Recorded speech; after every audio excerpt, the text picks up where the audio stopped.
Bueno, yo creo que con el paro docente, con el conflicto docente, me parece que aparece por primera vez un cambio en lo que es la perspectiva, ¿no?, de todo lo que fue la movilización. Es una sensación que me marcaron gente del gremio, o que por esta afuera por el costado del gremio de ACMER estamos hablando. Sí. Sobre lo que sucedió, vos recién mencionabas el tema del scratch en Gualeguaychú. Sí. Hubo un scratch que no tuvo mucha difusión, pero que también sucedió en la apertura de la fiesta de la avicultura en Crespo. Ajá. Por primera vez me parece que se dio una cuestión en donde la dirigencia gremial estaba más cerca de acordar con el gobierno. Ajá. Pero esa solución o ese acuerdo se encontró con una negativa muy fuerte y muy cortante por parte de las bases, es decir, de los maestros. Claro. Cuando uno repasa los discursos de ACMER en las marchas acá de gobierno, uno podía ver que la dirigencia gremial le apuntaba más a Milei por haber sacado la conectividad y el FONID. Bueno, por un montón de cosas que ya sabemos, y trataba de, no sé si cuidar, pero obviaba más la figura de Frigerio. Bien. Sin embargo, tanto en el scratch de Gualeguaychú como las volanteadas que se están dando en varias ciudades del interior, entre ellas Chajarí mencionabas recién, Sí. los docentes empiezan a escribir a trazo grueso con sus propios fibrones, Frigerio igual hambre. Es decir que ya los cañones apuntan al gobernador más que al presidente. Claro. Eso que vimos el viernes pasado, que se manifestó en Gualeguaychú, que se manifestó en Crespo, y las volanteadas que hubo en el interior, en las ciudades del interior, me parece que es el ejemplo, el elemento concreto para ver o para poder tener alguna certeza sobre esto que estábamos diciendo. Hay un cambio de perspectiva en los docentes que torcieron la voluntad de la dirigencia gremial. ¿Me explico? Bien. O sea, decir, como que el gremio quería, y es algo que planteaban de alguna forma, no los autoconvocados, los docentes organizados, porque autoconvocados sonaba como a 2001 y hablaban de como que tiene otro peso, sino los docentes organizados que no están afiliados a ningún gremio, lo que plantearon era esto, de que el gremio no estaba defendiendo las voluntades del propio docente. Y en esto que me estás hablando, que parecía un arreglo por arriba, bueno, no está saliendo claramente. Exactamente, yo creo que por ahí pasa la cuestión. Hubo ahí un cambio que se fue dando y por supuesto que este cambio se da de los docentes, digo, respecto al conflicto, tiene que ver con una cosa muy concreta. Cuando uno ve realmente los recibos de sueldo de los docentes, es realmente escandaloso, porque imagínense que al docente le sacaron el FONID y el ítem conectividad. Este mes empezó a regir, es decir, que empezó a regir la reforma previsional, que ya implica el 3% más. La retención de los 3 puntos de aporte. Sí. Entonces, no tenés FONID, no tenés conectividad, te sacan 3 puntos más, te llevan a 3 puntos la jubilación. La retención por aporte de la jubilación. Queda por menos de 4. Hay salarios, los salarios iniciales de un docente están por debajo de 400 pesos, con boletas de luz que están recibiendo en sus casas de 100.000, 150.000 pesos. Entonces es como que es muy difícil prever otro desenlace en todo este conflicto docente. Por estos elementos que venimos contando. Entonces me parece que bueno, hoy no se avisora una solución. Ni el gobierno ha hecho una nueva propuesta. Nada, todo lo que hay son borradores para ver de qué manera se sale. Y lo loco de todo esto es que yo no sé si lo van a judicializar o no, digo, pero bueno, con el tema de descontar los días de paro estás hablando de entre 12.000 y 18.000 pesos por día que le descuentan a cada docente que gana, obviamente, menos de 400.000 pesos. Claro. También hubo una desinteligencia, a mi entender, del gobierno cuando el gobierno hace hace unas semanas, habló en un acto de policías y rescató que un policía inicial cobraba 600 y pico, arriba de 600.000 pesos. Lo que, bueno, aparecen las comparaciones odiosas, ¿no? Porque Sí. ustedes imagínense que tanto el docente como el policía son agentes públicos que la gente generalmente quiere. Claro. Entonces, en pleno conflicto docente, el gobierno dice: queremos subrayar que un policía inicial, un agente policial, tiene un salario mínimo de 600. El docente que dice: perdón, Sí. 200.000 pesos más que yo. Claro. Entonces me parece que ahí también hubo una desinteligencia discursiva, ¿no? Que bueno, en algún punto esto generó ¿no? un problema al momento de negociar. Fede, y me voy un poquito más allá, ¿no? En esto quiero saber tu análisis, obviamente, digo, hemos visto un Frigerio que llama al peronista no kirchnerista, un Frigerio que supuestamente quiere armar un nuevo partido político, un Frigerio que se sienta con Bullrich, pero no sabemos para qué, con Karina Milei, con Mauricio Macri, y bueno, obviamente siempre el ala kirchnerista queda por fuera de toda discusión, pero se va dando así como un chichoneo, ¿no? De a ver para dónde vamos. Y entiendo que tiene que estar bien con el gobierno nacional en algunas cuestiones para que no le congele los fondos, pero a la vez es raro. Y en esto también se da lo del RIGI, que subieron una nota muy interesante, y lo del RINI. Digo, ¿cómo ves toda esta situación? Bueno, tengo la sensación de que el gobernador por supuesto que tiene su mirada política y de gestión. Por otro lado tiene urgencias, y por otro lado está mirando un escenario político incierto. Creo que son tres puntos fundamentales. Puntos fundamentales para entender cuáles son las decisiones que viene tomando el gobernador. Bien. En primer lugar, bueno, él cree en el RIGI, él cree en esa parte de lo que fue la ley base, y bueno, y un poco para hacer política, anunció una especie de RIGI provincial que es el RINI. Sí. Que es, bueno, como ya sabemos, una estructura jurídica por la cual se atraería inversores al generarle facilidades o al obsequiarle facilidades en términos de impuestos, etcétera.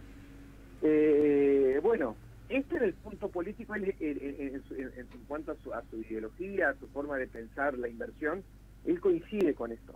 Por otro lado, no puede ser muy crítico de Nación, ha decidido no pelearse con Nación. Claro. Por las necesidades, ¿no? Imagínense que una provincia como Entre Ríos depende muchísimo de la relación con Nación. Esto ha pasado en todas las gobernaciones. ¿Se acuerdan que a Bordet también lo cuestionaban por acercarse a Macri?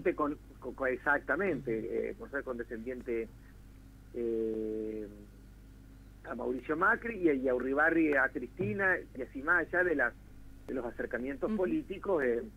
Nada, se lo ha criticado por esa cuestión, ¿no? Y por otro lado, bueno, hay un escenario que algunos están viendo que va a ser de dificultades a futuro. Cuando digo a futuro no estoy hablando del 2025, sino ya en el 2027. Sí. Bueno, ¿qué va a pasar con Milei en el 2027? Esto no se lo va a escuchar nunca el gobernador ni a su entorno, pero es cierto, y en off the record y en el círculo íntimo de la política se conoce, por supuesto que Frigerio tiene aspiraciones presidenciales. Claro, exactamente, tiene aspiraciones presidenciales. Y bueno, en el ecosistema político de toda la provincia, de todo el país, bueno, uno ve que cuesta pensar en el retorno del peronismo, sobre todo por lo que estamos viendo ahora con el uy, sí. Pero tampoco la oposición, tanto el radicalismo como el PRO, tienen figuras para mostrar luego de lo que fue el fracaso del 2019, del 2015-2019. Sí. Uno puede decir, bueno, pero Frigerio fue parte de ese gobierno. Sí, es cierto que fue parte de ese gobierno, que fue un ministro, como fue Frigerio, ministro del Interior, sí. Pero me parece que Frigerio, cuando puede, se corre del PRO, Sí. que es su partido, y se para sobre una plataforma que tiene que ver más con lo territorial que con lo partidario. ¿Cuál es lo territorial? La plataforma territorial en la que se para a Frigerio, la región centro. Bien. Él se siente muy cómodo con Puyaro en Santa Sí. Fe, con Martín Yarlora Yarlora en Córdoba, y desde ahí se está planteando un discurso productivo, que la producción está en el interior, que el interior siempre fue el castigado cuando fue el que puso los dólares de la exportación, etcétera, etcétera, etcétera. Entonces, me parece que cuando Frigerio puede, se para sobre esa plataforma Bien. y le habla a la política nacional. Por supuesto que esto también tengo la sensación que lo está viendo Macri. Por eso la semana que viene, Mauricio Macri, como presidente nuevo o flamante presidente del PRO, viene a Paraná con toda la troupe. Va a venir a Paraná María Eugenia Vidal, Luciano Laspina, Sí. los Penato, bueno, todo lo que es la dirigencia del PRO. El Opus Dei del PRO. Claro, a unas jornadas de gestión. Así que bueno, veremos qué sucede. Igual me quedé pensando en esto de lo presidencial, ¿no? Porque también sí, tiene 2 gestiones como gobernador, o sea, tiene un trabajo muy grande por delante, Frigerio, si uno ya está pensando que tiene 8 meses de gestión, pero tiene 3 años para hacer campaña presidencial y tipo reactivar la provincia en este momento tan caótico.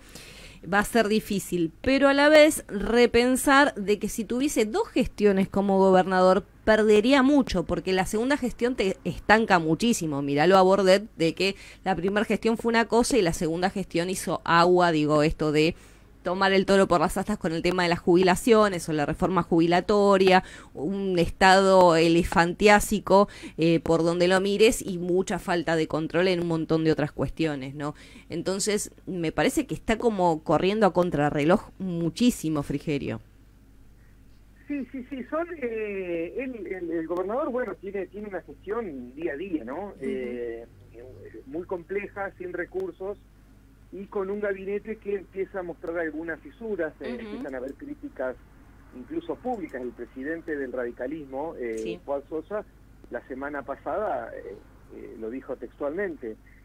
Hay áreas del gobierno que a mí me gustaría que trabajen de otra manera. Se refirió a salud y se refirió a vialidad. Digo, bueno, empieza a haber una crítica explícita o una autocrítica por parte de la propia coalición gobernante.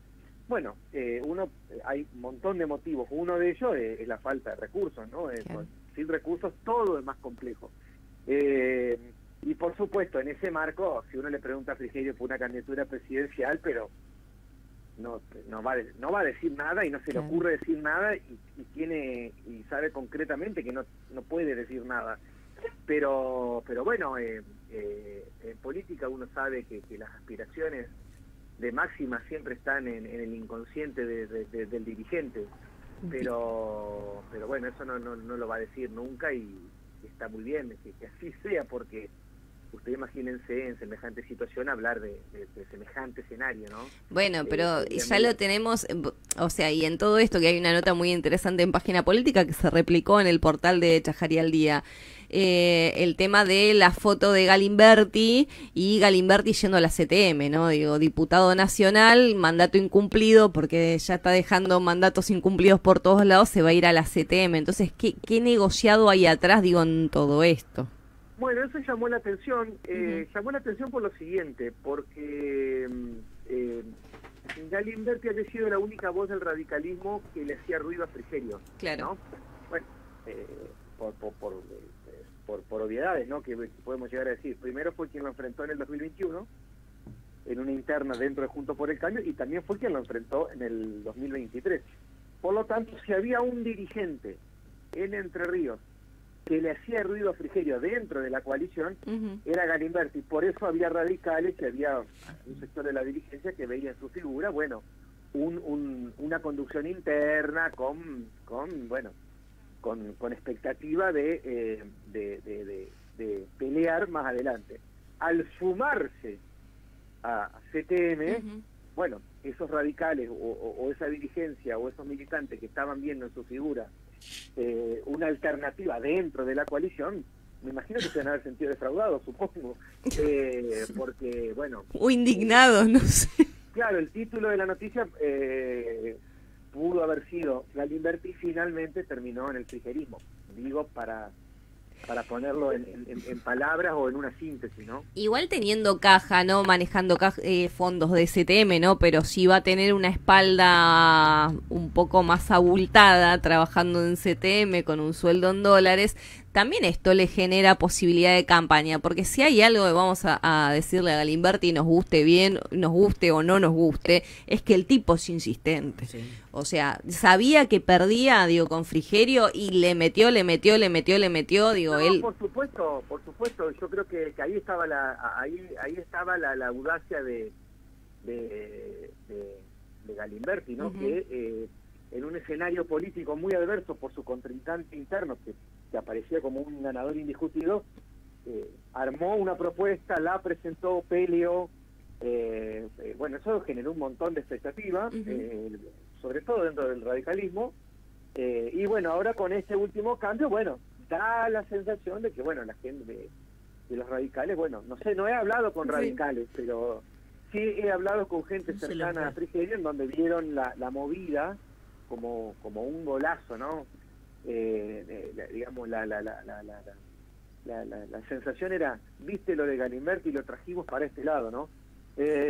Quizás nunca se había querido ir. Para mí no se quería ir porque yo siento que Pedro no se siente Pedro como si fuese mi amigo, ¿no? Siento que Pedro Galimberti no se siente cómodo en la Cámara de Diputados. O sea, es algo que no puede discutir a la par porque él acá era, digo, el terrateniente de Chajari, viste que venía y hablaba en los medios y se movía con una soltura que no la tiene en la Cámara de Diputados. Entonces pasa como más desapercibido. Sí, lo que tiene la Cámara de Diputados de la Nación es que estamos hablando de otro mundo, de otro campeonato. Un diputado provincial que tenga alguna injerencia, alguna vidriera, y es muy raro, no tenemos ejemplos.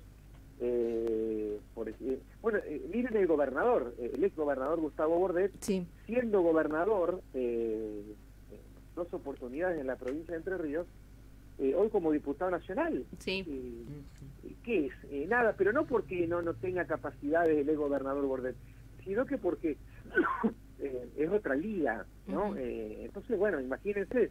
Igual ahí, para mí, es rediscutible, Fede, porque, viste, uno está hablando todo el tiempo de la renovación quizás de todos los partidos, porque el partido que quizás más abrió el abanico fue La Libertad Avanza, que trajo gente que no había estado en casi ningún lado, ¿no? En casi, porque después algunos se fueron colando ahí, se hicieron los libertarios. Pero la realidad es que venimos del peronismo con siempre las mismas figuras, no solamente en la provincia, digo, a nivel nación, siempre son los mismos. Entonces, esto de pensar que Bordet fue 2 veces gobernador de la provincia, tener que irse a diputado, digo, claro, anda a tu casa, trabajá de contador, volvé a la facultad y da clases de contabilidad, pero la realidad es que no lo queríamos ahí, porque perdiste las elecciones, vas como primer diputado y ya está. Me parece que es como, viste, esto de la casta constante, y creo que quizás hay muchísimas figuras que podrían ir a pelearlas desde otro lado. Bueno, Fede, vos podrías ir a discutir mucho más de lo que discuten muchísimos diputados. Sí, profe, yo no soy político, pero... No, está bien. Pero sí, la renovación que tanto se jactan, que tanto se expresa, o la necesidad de renovación que tanto se expresa, claramente no se ve, ¿no? En el caso de Bordet ganó las elecciones para su categoría de diputado, pero bueno, es cierto que después de haber sido 2 veces intendente y 2 veces gobernador, ¿para qué? ¿Qué necesidad? Nuevamente, y bueno, y encima creo que es posible que sea candidato a senador el año que viene. Sí. Pero bueno, eso sucede en todos los partidos. Yo creo que hay un problema que no es del peronismo, sino de todos los partidos, y que tiene que ver con que, bueno, nada, no hay renovación en ninguno de los partidos,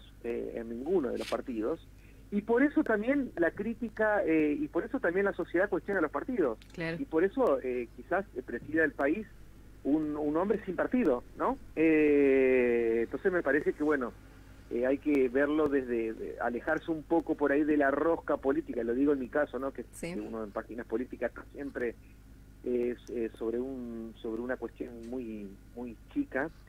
Y bueno, nada, cuando uno dice, ¿cómo puede ser que un presidente como Javier Milei, que por ejemplo no conoce, que no fue a provincias de campaña, hubo más de la mitad de las provincias de la Argentina, Milei no las visitó, y no tenía partido, y no tenía ninguna organización que lo sostenga, y es presidente? Bueno, quizás tenga que ver con estas cuestiones que estamos viendo ahora, ¿no? Que la gente visualice en los partidos tradicionales o en los partidos ya establecidos algo que viene hace mucho tiempo, que no hay cambio de nombre y que la situación claramente no terminó bien, ¿no?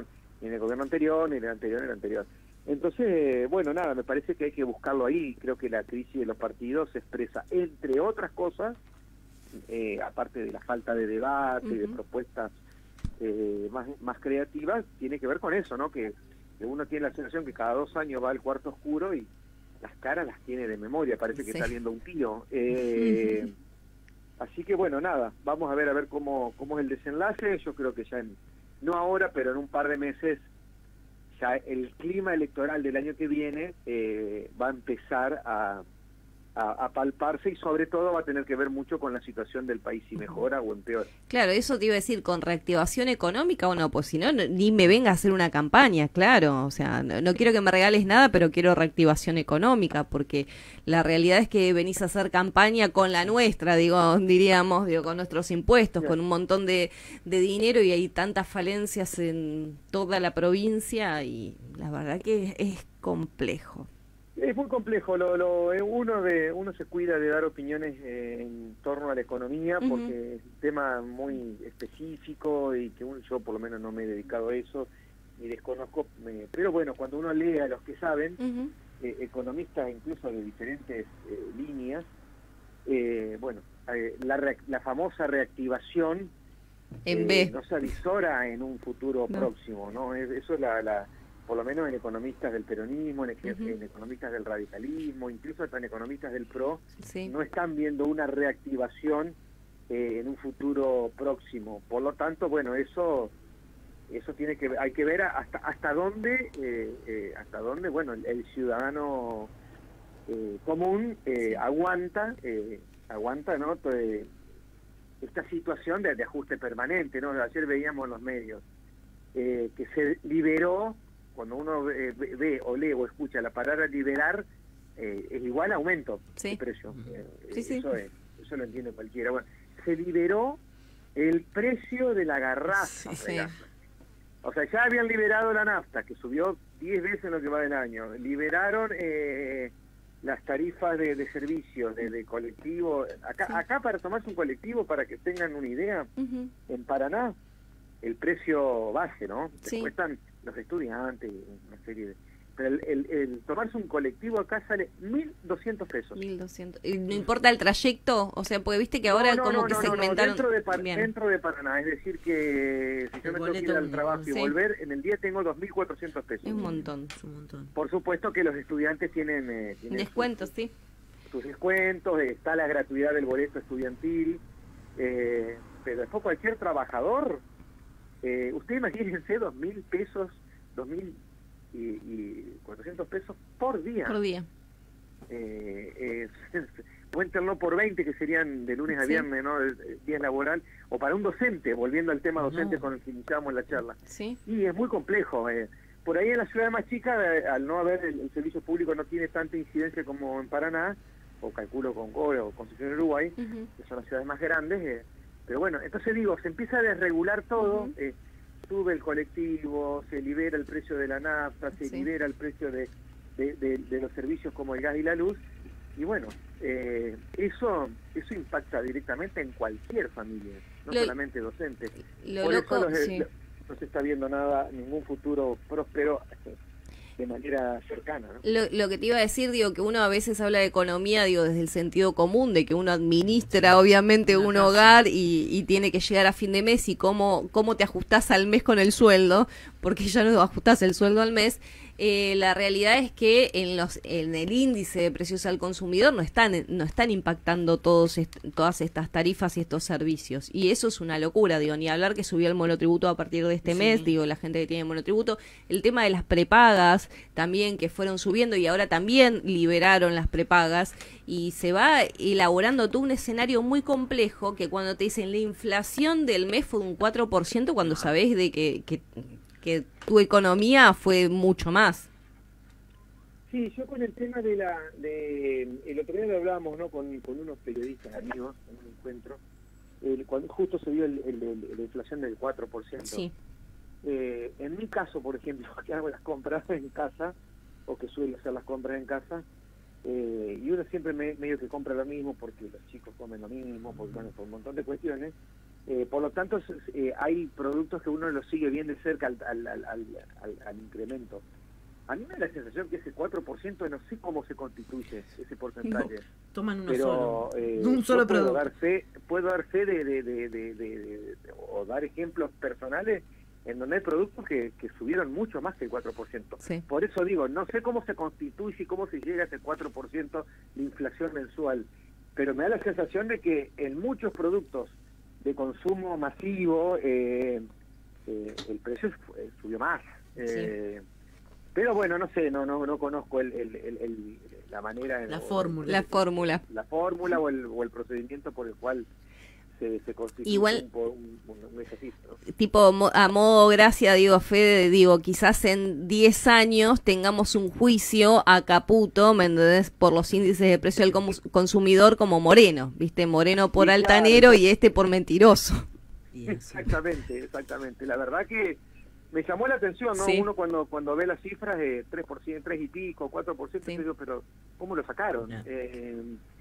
Porque bueno, no lo veo expresado ni en la despensa, ni en el kiosco, ni en el súper, en fin. No, ya el kilo de pan. Fede, te tengo que despedir, pero la verdad siempre es un placer charlar contigo. La próxima sí nos queda pendiente hablar un poco de Nersa, porque ha subido un artículo muy interesante en Página Política. Vamos a decirle a la gente que visite la página. Y la próxima que charlemos me gustaría que nos cuente un poco la situación con Enersa. Bueno, a disposición sí se está llevando adelante un proceso licitatorio por el servicio de seguridad de la empresa energética, que se acuerdan terminó en escándalo hace unos meses cuando se revelaron el supuesto pago de coimas, ¿no? Así que bueno, es un tema delicado que a disposición cuando ustedes tengan un tiempo lo abordamos. Gracias, Fede, sos un genio. Muchísimas gracias por tu tiempo. Un abrazo para ustedes. 9:14 de la mañana hablamos con Fede Malvasio, uno de los integrantes de Página Política.